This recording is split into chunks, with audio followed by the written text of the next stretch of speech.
So for those of you not yet up to speed, whilst I was out on a nice spirited run with my wife Jo in Purdy, I was using the J-gate and the car threw a gearbox fault. So I got an amber light on the dashboard and gearbox fault or gearbox error displayed on the message centre. And that was accompanied with moving the car into Limp Home mode. All the car is doing is protecting itself against an unknown fault. So Limp Home mode you should judge as actually that's not the problem. It's never the problem. It's just covering itself. Now on to the fault. How was the fault provoked? Most people probably don't do anything more than use the right hand side of the gearbox, and drive is where you do all your driving, and that's absolutely fine. But I like to drive on the left hand side in the J-gate area, the semi-manual, you know, in inverted commas, more interesting, more fun, more sport orientated side of the gearbox. And I can make the move from D to 4 with no issues. I can go 4 to 3 with no issues. I can go 2 with no issues. I can do that all day long. The only move that creates a fault is the move back from 4 to D, which will always throw the fault. What I'm guessing that this issue is it's either a stretched cable, and with a cable on this side of the shifter which moves in sympathy with the stick, and it has an adjuster on it, and the shifts that are made on this side are mechanically linked straight to the gearbox. The shifts that I make on this side are basically microswitches, telling it to run programs whilst in D. And sometimes what happens is the cable stretches and you move from 4 to D, and the cable is stretched and it thinks, hello, he's gone 4 to neutral or a 3 to drive, just because things aren't in the right place. It isn't all where it's expected to be. And so the gearbox just goes, oh, this might be a big fault. I'm going to put Limp Home mode on so that I'm protecting myself.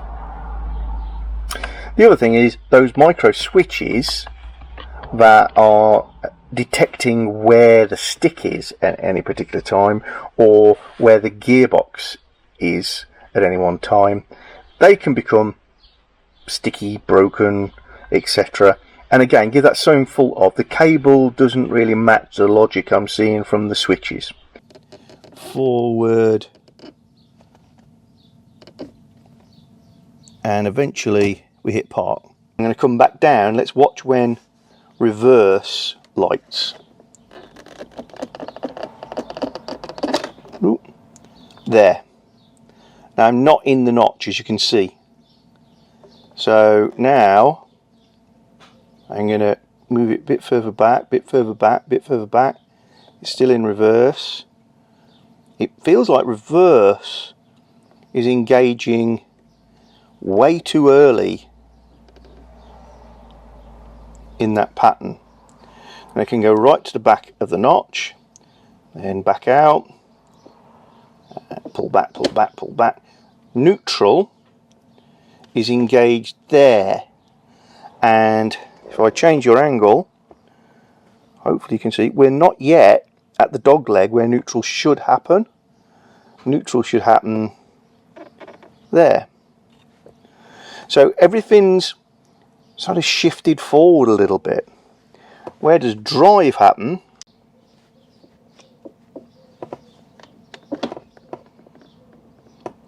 about there, which is quite far forward really, when you consider the stick goes to there.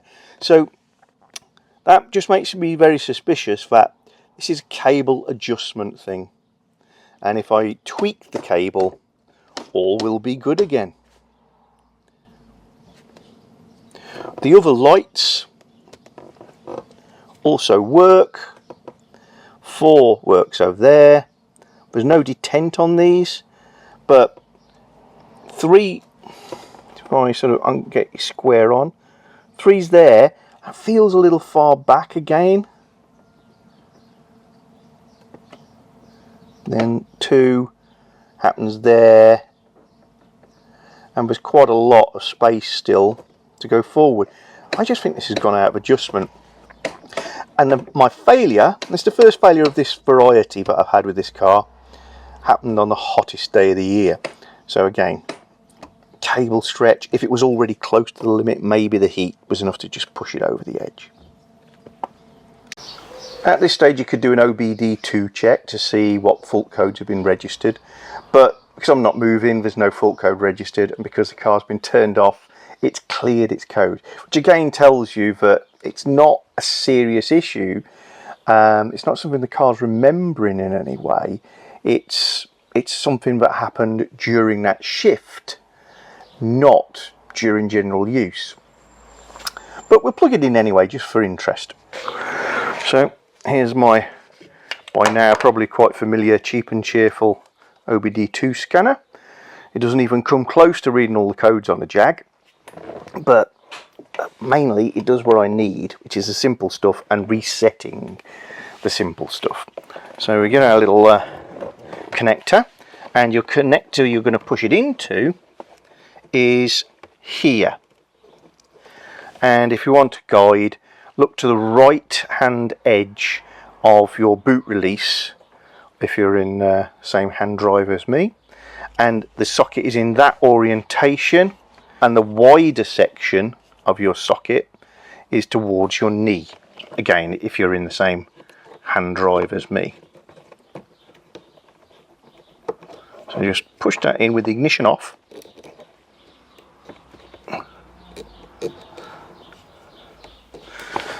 and we're all good. What I'm going to do then is I'm going to turn the ignition on. Alright, ignition's all on, and then press enter, and it's reading to see if it understands the protocol of the car that it's connected to, what system it's using. Yep, it's found something it can read, so it's reading it. Diagnostic trouble codes 0. Menu number 1 is diagnostic trouble codes.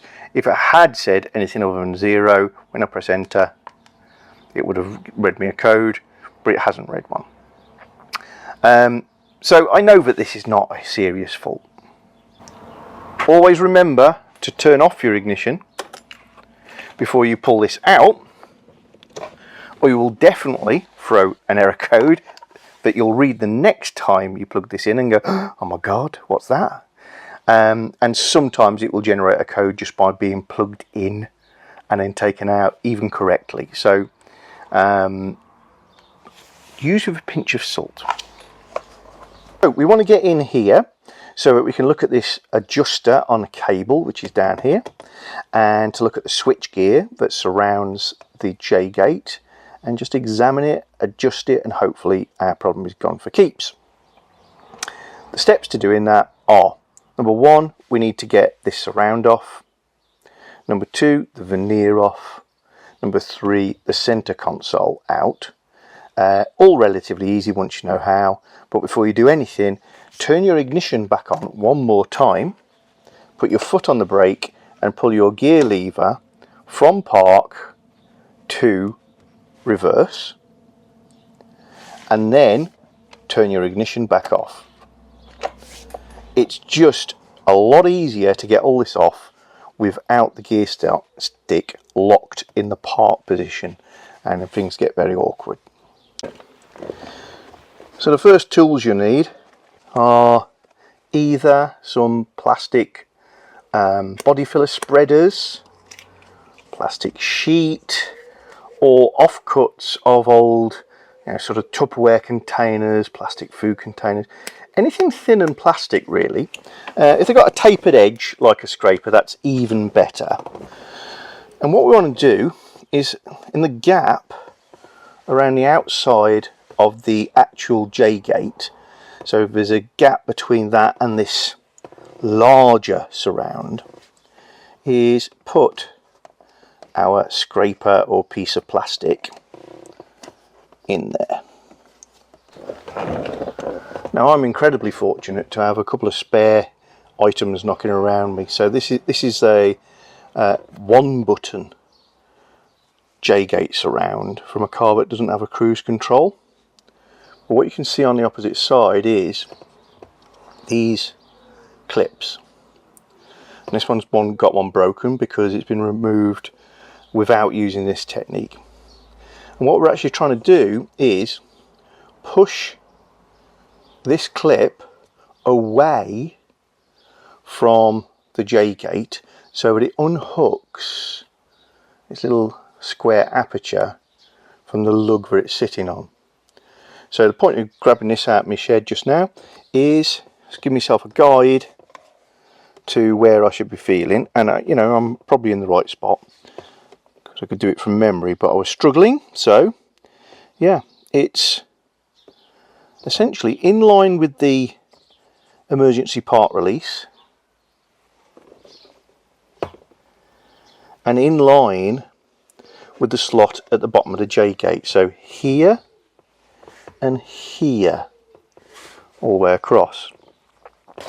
So maybe a little bit too far back on this one, in fairness. I just pop that in the gap, and you've got to push it in by, I'd say, about a centimetre.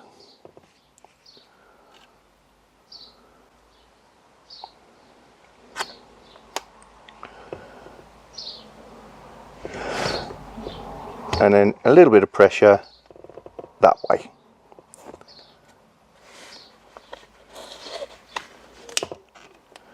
So is that going to do the trick for me? Should.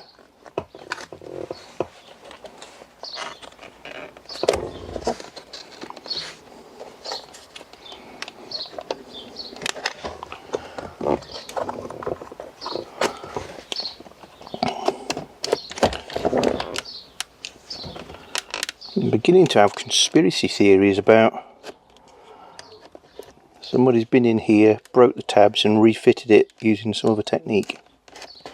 Should come off a lot easier than this. It took long enough, but one area is now off. Just going to put a plastic clip. What am I doing? A plastic strip even in there, just to make sure it doesn't pop back on.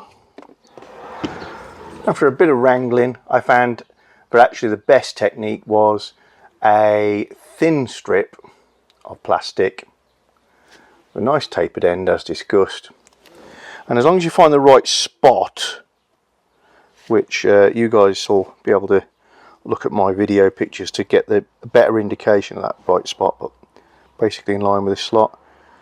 If you push hard enough straight down, don't even bother with the lever in, then you can get the thing to come off. So let's put my stick back in reverse where it was supposed to be, and then you can lift and wriggle this out. It's kind of hooked under the veneer at this end, so just be gentle while you're finagling it.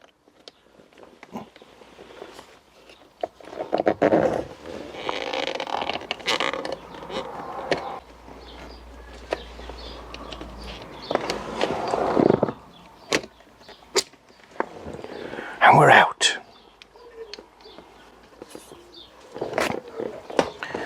And then depending on the model of car you've got, you just need to disconnect either one or two connectors. They are pokey-okied or error-proofed, so you're not going to connect them to the wrong one. And sure enough, there is a little bit of bodgery here. It's not actually a bad idea, I've got to say. Little barbs that I said was a hook that went under here is missing. So somebody's used a cable tie head to act as that barb. So I'm not going to diss that. The next step is to remove the screws. Got 4 screws. They're actually posi drives, but a Phillips screwdriver will do the job if you need it to.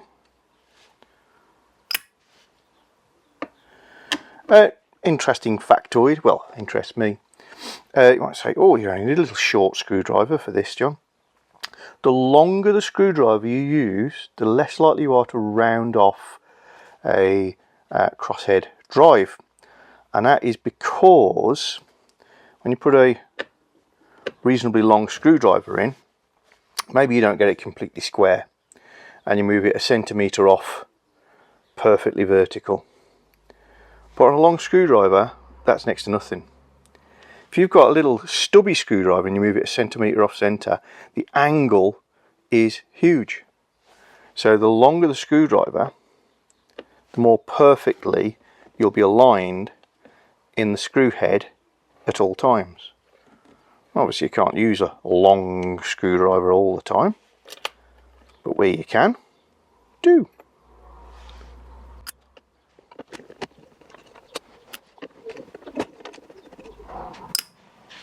Just using my little magnetic tray so I don't lose things in the interior.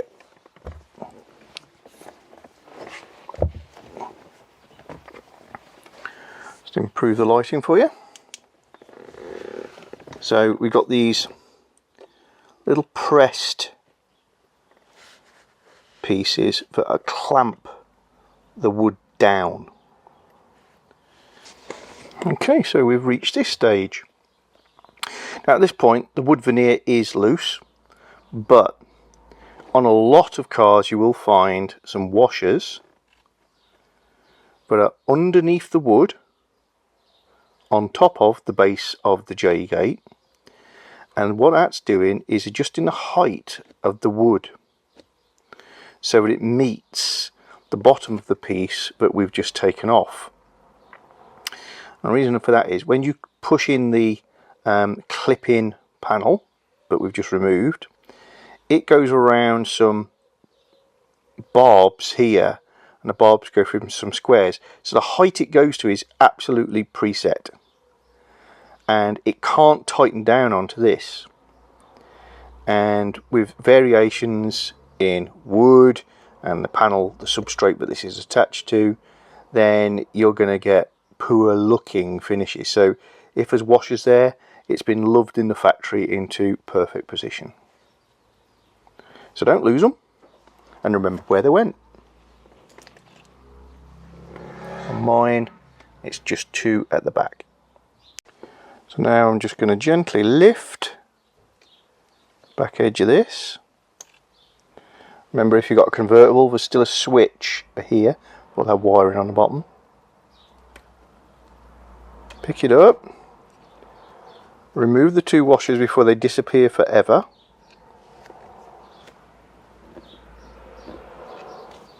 Just put them in my magnetic tray again.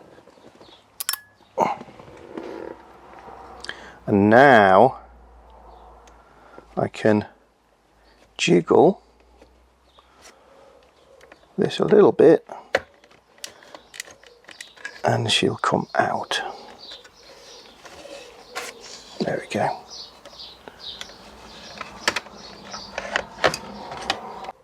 There is the connector for the roof button. Just squeeze the little tabs on the sides and the connector will come out like so.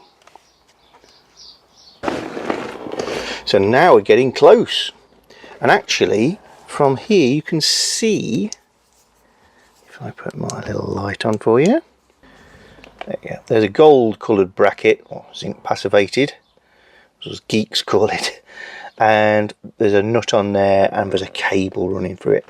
That's my suspect. First thing is I'm just feeling to see if it's come loose. It doesn't appear to be. There's quite a lot of black plasticky debris around here and dust and all sorts of things, so it's nice to go in and clean it all out.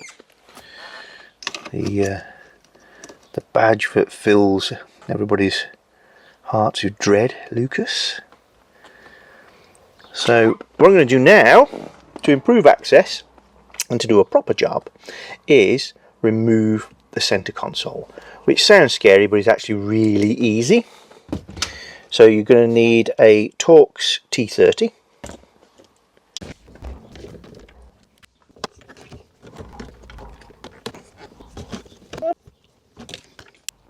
Now to somewhere you may never have been in your car, the back seats. And this is the armrest, and at the back of the armrest is this square rectangular pad. Grab the bottom and pull up, and that will come off. And these are the 2 screws we need.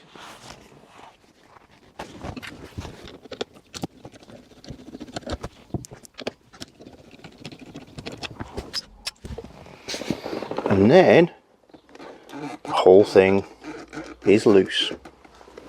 We can just lift back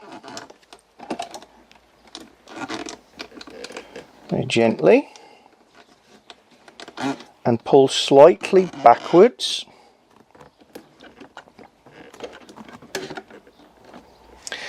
And once you've got the surround off the sort of radio center console area, just pause, because in the cigarette lighter area you've got a couple more wires, and you're just going to reach underneath and disconnect those.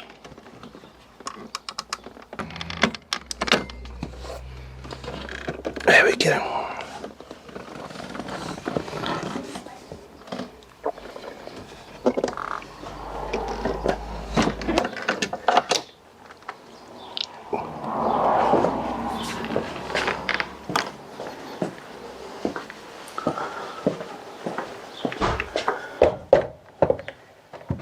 So any issues we're looking at here aren't going to be sort of linkage as in the traditional remote control for your manual gearbox. This is just a very elegant switch operator. So moving this works various microswitches or affects various microswitches. There's another sliding switch on the other side I'll show you in a moment. And it works this big chunky cable via that point there, pushes and pulls, and transmits that motion through a quick loop down the other side of the transmission tunnel and through a hole underneath the car to the gearbox. So I'm just going to put the ignition on and press the brake pedal so that I can pull the gear stick out of park, and straight away you should have been able to see this move. And as I move through the range from reverse to neutral to D, you see that cable moving. That's actually selecting the gears on the gearbox of park, reverse, neutral, drive. And you can feel the gears being selected. They're very obvious positions. It's not this that's doing the clicking, it's the gearbox selector underneath the car.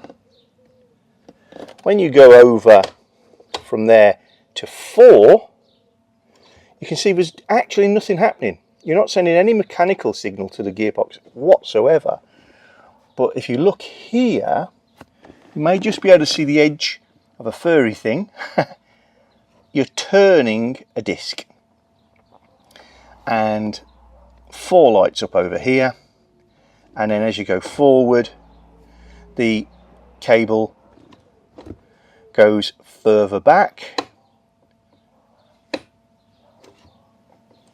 So it's a nice, elegant, clever system, but means that when you're going forward on the opposite side, this is still going back. So it's just a linear connector, which is why underneath the car you're just going to find a single lever on the gearbox moving to PRND432. But the 432 bit isn't doing anything mechanical, it's just telling the gearbox to act in a different way.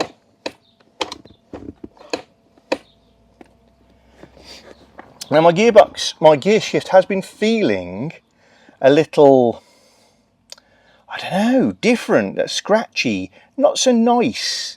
I know what that is straight away, and that's really good news. My beautiful, beautiful J-gate shift will be fixed by looking at that. Can you see? The insulation is grating against the nut, and it's actually filing some off. I get a slightly squeaky sound there, and it's just that rubbing on that. So if I just cut away a piece of the insulation, that will work perfectly.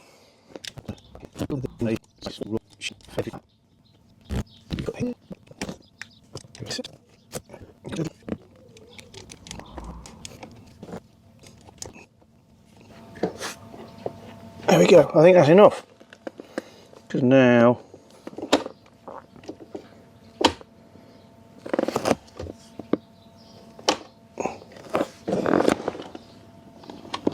yeah, that's nice and clear. There is a Jaguar technical bulletin telling you how to adjust this, and it involves getting the gearbox in the right position underneath. But unless your gearbox is so far out you don't know what gear it's in, I think it's pretty easy to feel which gears are which. You know, that is park, dunk is the next one, is reverse. I'm not far off. So I can do this all from above. These two nuts just need slightly slackening off, and then you can adjust the cable forwards and backwards using them. And they are 24mm nuts, so your only challenge might be you might not have open-ended 24mm spanners, which I do, so you might need to get a couple of those, or some adjustables of the right size. But if the adjustables are bad quality, don't use them, you'll round everything off. Now reverse is achieved there, and it sort of goes back to there maybe. Neutral is achieved there. Drive there. It's like the whole thing needs moving forward just a touch, because yeah, it's just not quite how you'd like it.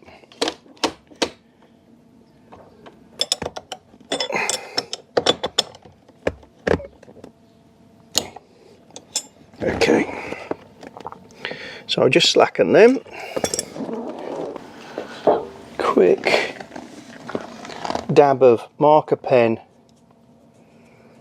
on the thread, which will tell me where I was, just in case that becomes relevant. Shouldn't be.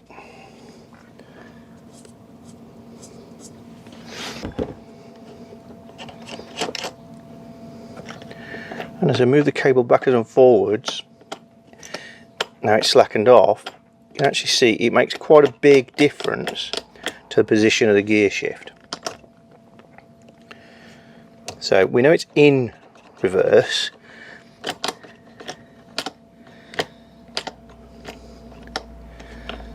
What we can now decide is where on the shifter that occurs. And for me, That's a little bit further back than it was.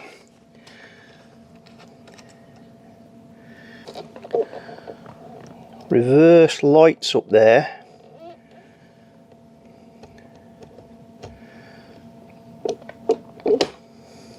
Neutral lives there. D is now much more nice and positive at the back of the shift. 4, 3, a little further back than I'd like. 2, a little further back than I'd like. 3, 4, D,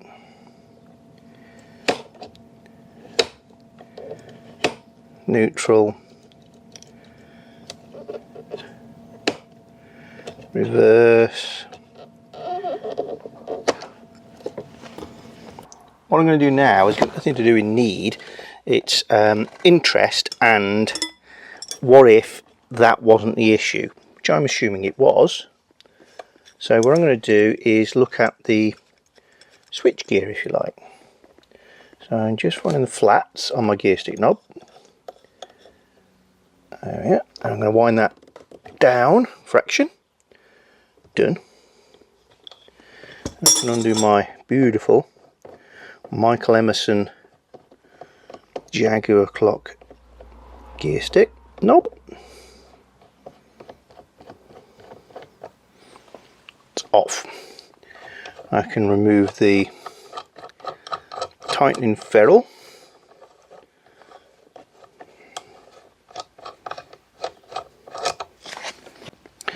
And then, using my posi drive, just loosen off the 4 screws that hold the top of the J-gate mechanism down.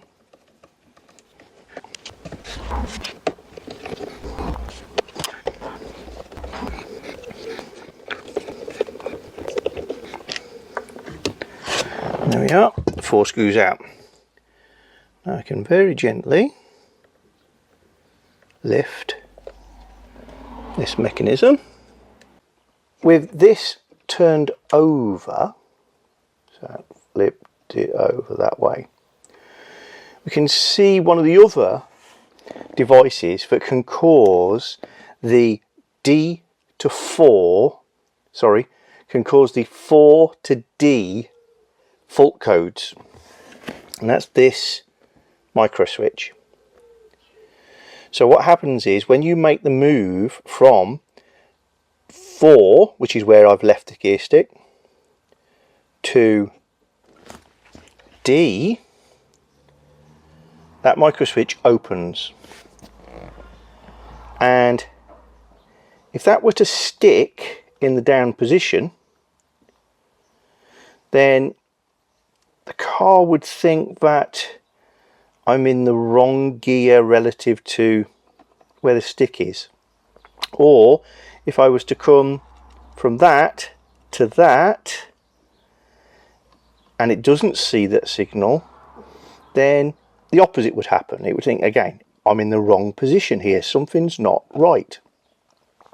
So it's important that this microswitch works. Obviously you can just check it with an electrical meter, but if it is damaged, it's more likely than anything else just to be the roller fell off, or the whole arm fell off, or this screw has come loose and therefore it's not making contact with the little track. And they're the sorts of faults you're going to find on here. Really pretty simple. If you want to replace the lights in your display, then they're behind here. Take that screw out.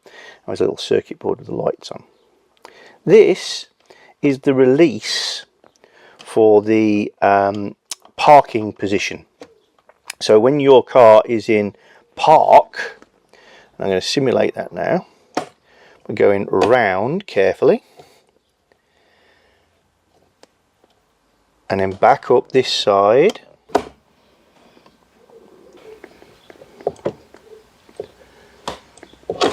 There we go. I'm now in park. and the ignitions are on. If I try and pull the gear stick back, it won't allow me to do so. And when you undo the little torque screw cover in the top of the J-gate device, this is what you're pressing, and that will allow it to move on. So if you're getting a jammed mechanism where you can't get out of park even though the ignition's on, take a look at this and see if there's a problem with it. Something stuck behind it, has the pivot screw come out, anything like that. These two switches are your start the car switches. So if you're having a problem with the car won't start, it's worth looking at these two, because that is the position of park. If the car's in park, this button is pressed and it will start. It will also start in neutral, and that's the neutral position micro switch, and if that one is damaged, then it won't start when it's in neutral. It's just a stick pressing against the side of them. So again, could be knocked, could have come loose, the little arms can bend or come off, it could just be greasy, wires could have been fouled. Nice basic easy stuff that you can look at and try to resolve. If your car won't come out of park, then this is the solenoid made by Lucas that actuates this electrically. So these two wires take a signal from the brake light switch, and when you're depressing the brake pedal, it allows this to move. So if I just pop the ignition on for a second and I press the brake pedal, you can see what's happening. If that doesn't happen, this little module is broken, and it's easy to replace. Unbolt it, unplug it, put a new one on. So there's an awful lot that can go wrong, but it's got nothing to do with the gearbox. It's just the selector area, and it's all nice and mechanical, basic electrical. You shouldn't really be too scared of it. Things for now is to do a quick tester. I've just put the center console back in and wired the sport button so that I can test everything without going too far. And if I need to make another adjustment, it's quite easy, just 4 screws, take off the center console and make that adjustment. Well, I've just come out the chippy, which is good news, because that means I've been for my test drive and all is well. So I've given Purdy a good pasting through the J-gate, and in and out of sport mode, back in and out of the D, and not a hint. Plus the shift does feel a lot nicer, the sort of mechanical part of it. So that insulation that was rubbing on the bottom of the selector on the cable really was affecting it. So all good. Which must mean it's time for tea. So I'm going to wrap this one up there and say that if you do have a problem with 4D, then it's probably just a cable or one of the micro switches, and it's pretty DIY-able for most people. So don't panic too much. See you soon. Bye.